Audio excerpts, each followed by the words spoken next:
வெட்டுக்கல்னு சொல்கிற மணல் திட்டுகளில் வெட்டி எடுக்கக்கூடிய கல். கன்னியாகுமரி மாவட்டத்தில் நான் நிறைய வீடியோ போட்டிருக்கேன் இதை பற்றி. நீங்கள் பார்த்தீங்கன்னா அந்த கோவாயில் வந்து அந்த அரண்மனைகள் கோயில்கள் எல்லாம் இடித்த இடத்த பார்த்தீங்கன்னா இவ்வளோ கம்பீரமாக நிற்கிது. நீங்கள் பாருங்கள், இது நீங்கள் பார்த்தீங்கன்னா ஒரு சதுர அப்ராக்சிமேட்லி 30லேருந்து 50 அடி வீதி இருக்குது. அதனால தான் அது இடித்து இவ்வளோ நூற்றாண்டுகள் அப்புறமும் அப்படி கம்பீரமாக நிற்கிது.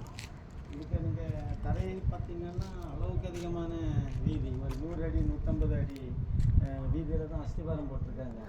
அதனால தான் அந்த அழகிய கட்டடம் இடித்து இத்தனை நூற்றாண்டான அப்புறமும் இவ்வளோ கம்பீரமாக நிற்கிது. இதுக்கு எல்லாம் காரணம் பாருங்கள், அந்த மணல் திட்டுகள். இதுக்கு மேலே இருந்ததெல்லாம் இடிச்சுட்டாங்க. இங்கே பாருங்கள், எல்லாமே மணல் திட்டுகள் தான். அதை வெட்டுக்கல்லுன்னு சொல்கிறாங்க, இல்லை அச்சுக்கல்லுன்னு சொல்கிறாங்க. கன்னியாகுமரி மாவட்டத்தில் 2000 வருஷம் ஆனாலும் இந்த கற்களுக்கெல்லாம் உங்களுக்கு அழிவே கிடையாது. நீங்கள் இதை பார்த்தீங்கன்னா இதில் இந்த ஃபிட்டிங்ஸ் எல்லாமே கடுக்காய்க்க டேஸ்ட்டும் இருக்குது, ஹைட்ரோக்ளோரிக் ஆசிட்டுக்கு டேஸ்ட்டும் இருக்குது. அப்போ என்னென்னா பூச்சிகள் எல்லாம் இடையில் ஓட்டை எடுக்கிறதுக்கு வாய்ப்பே கிடையாது. நீங்கள் பார்த்தீங்கன்னா ஒரு இடத்துலையும் பாருங்கள், எறும்புக்கு ஓட்டை எதுவுமே இருக்காது.